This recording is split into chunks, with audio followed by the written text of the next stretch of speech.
Clippers, Grizzlies, Game 6 from Memphis. There is Zach Randolph rolling in the previous 3 games. Blake Griffin has got that right high ankle sprain. He would play but come off the bench.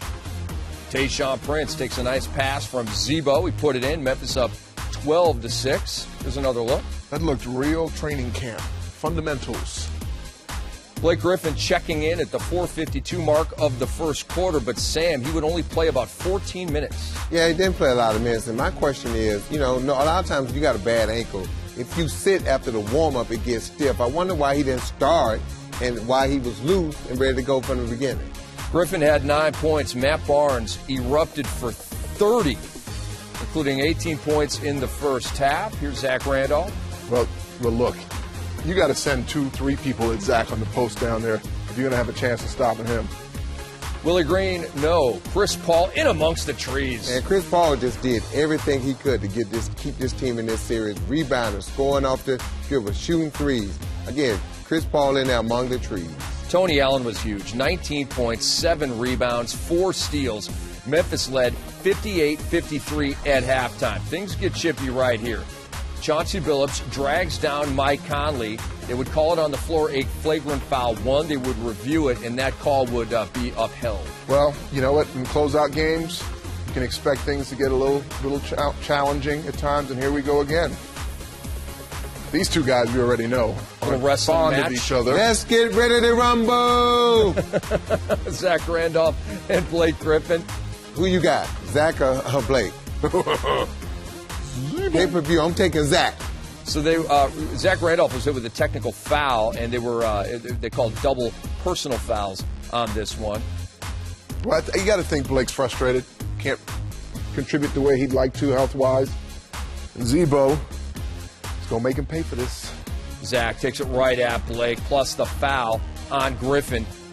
Zach Randolph, 23 points in the game on 8 of 12 from the field. Memphis led by 14. Marc Gasol got into the act as well. And this is what I love about Memphis. They don't deviate from who and what they are like Lionel Hollins will talk about. Clippers went small, Memphis stayed big. Matt Barnes, the layup plus the foul. He would miss the free throw, 11-point game. Tony Allen, hard to the hoop and fouled hard by Blake Griffin.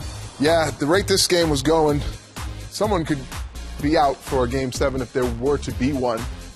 Fortunately for the Memphis Grizzlies, they got out of this game unscathed. They called a technical foul on Griffin on that play. Chris Paul with an all-star game move. Pass it, dribble it, fake the pass to himself between the legs, back, freezes defense, and goes in for a 3-point play. He had 28 and 8. Mike Conley hit 3 threes. He had 23 and 7. And Jared Bayless was hitting big ones all night. Yeah, he was. And he got his number called after not a lot of minutes in games 2 through 5. Showed up tonight. And more shenanigans here as Chris Paul gets whistled for his second technical foul of the game, and he was ejected. Ooh. Sam, what do you think about that shot on Marc Gasol right there, who, by the way, is playing with a torn abdomen? And that's exactly what I think about it. Look, if you're gonna pinch in on the rebound, then you start from the block. You don't get a running start. So Chris Paul deserved that technical. Mike Conley hits the free throw. Matt Barnes starts yapping. We've seen this before. Well, the only 2 guys for the Clippers who actually had great nights both leave early. Second tech for Barnes. He was ejected. And Zach Randolph picked up his second technical foul. He was ejected as well. And exulting, up by 16 with a little under 2 minutes to go. Seems to be the thing to do in closeout games. Yeah, but I think Lionel Hollins is going to have a nice, long conversation with Zach. Even though, the play got very physical and Zach was being hit a lot, he's got to understand that when you're playing at the level he's playing at, guys are going to try to get you off the game.